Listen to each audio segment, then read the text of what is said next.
While Calgary's dry climate can wreak havoc on your skin and make you maybe age a little quicker than you would like. But there are ways to fight the signs of aging, and not necessarily all of them require surgery.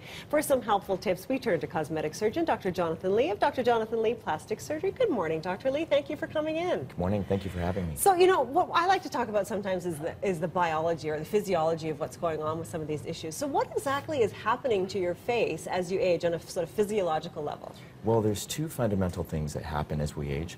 One is that we lose the tone and the quality in our skin, and the second is that we lose volume. It's almost like deflating a balloon, where as we age, we lose the volume, and that results in the sagging, the creases, and the wrinkles that we associate with aging. Right. The one thing you and I were talking about offline is sometimes good genes really help, which is really helpful. So that's a nice thing. But our age does do different things to our skin. So why don't we have a look at some graphics and sort of start, what can women do in their 30s maybe to start working on this process, this aging process? Right. So the very first thing that you can do is just something as simple as using an exfoliator and moisturizing cream, of course combining that with sunscreen.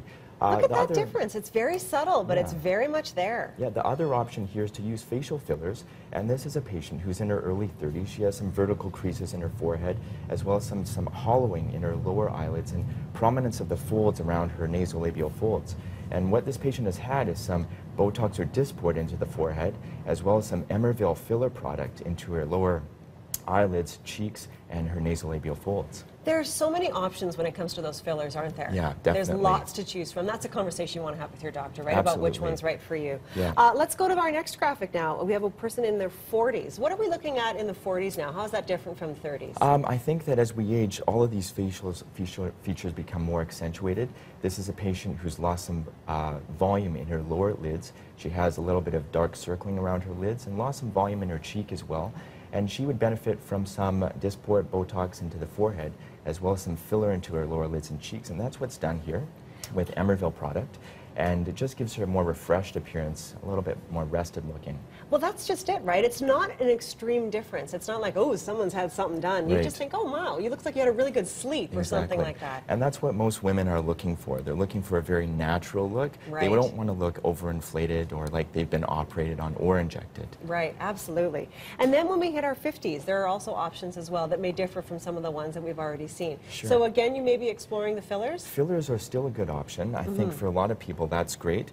But as we age, the lower third of the face becomes increasingly more difficult to treat, and that's where surgery may play a role. This particular patient is in their 50s, and they have some creases on their forehead, some creases in the crow's feet, volume loss in the lower eyelids, and loss in the cheek too. You can see all those creases in the skin to the cheek. And she's had some volume replacement with Dermal filler into the cheeks, the lower eyelids, the chin area, as well as the nasolabial folds, which are those lines that come from the corner of the nose to the corner of the mouth. Right. Very quickly, how long do these fillers last? How often do you have to do them? Everybody metabolizes fillers differently, but on average, I tell people it lasts about 1 year, but there's been reports lasting up to 18 months. Wow, that's great. Yeah. So worth looking into. Have a conversation with your doctor. Good place to start. Absolutely. Wonderful. Dr. Lee, thank you so much for being here. Thank you for having me. Let's check in with Mike Naughty now. He's doing all kinds of things to his face. I don't think it has to do with fillers, though.